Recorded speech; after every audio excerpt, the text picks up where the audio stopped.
France की विदेश मंत्री कैथरीन कोलोना भारत दौरे पर आई और उनके एक बयान ने चीन से लेकर पाकिस्तान तक में भूकंप ला दिया।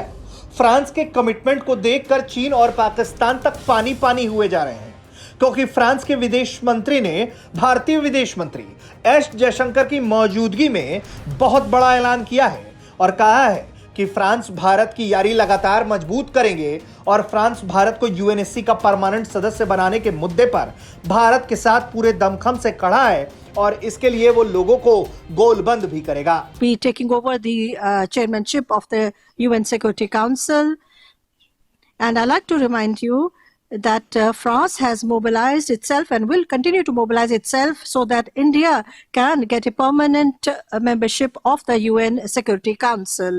भारत की यूएनएससी में कुर्सी पक्की कराने के लिए फ्रांस कंधे से कंधा मिलाकर खड़ा है। इंडो पैसिफिक क्षेत्र में भी भारत फ्रांस मिलकर काम करने के लिए कमिटेड नजर आते हैं। दोनों ही देश चीन को लेकर सख्त नजरिया रखते हैं। आतंकवाद पर दोनों ही देशों का स्टैंड एक जैसा है और यही कारण है कि कई और देश भी इस कारवा के साथ होना चाहते हैं। विदेश मंत्री एस जयशंकर ने इस दौरान यह ऐलान किया है कि भारत और फ्रांस ने हिंद प्रशांत त्रिस्तरीय विकास सहयोग स्थापित करने की दिशा में काम करने पर सहमति व्यक्त कर ली है, जो विकास परियोजनाओं को सुगम बनाने में मदद करेगा। इस दौरान फ्रांस के विदेश मंत्री ने अलग अलग मंचों पर भारत के साथ काम करने के कमिटमेंट को खुले मन से दोहराया है। We have created an Indo-French fund to support sustainable development, for the countries in the Indo-Pacific and beyond. France, the European Union too is a stakeholder in this region, and we are all together. Rather than doing things separately, we are all working together. So, this is, as you. Apart from the specific and the issue of Ukraine, we are also, India and France are also working together in other areas, such as in the UN Security Council. France would be taking over the chairmanship of the UN Security Council.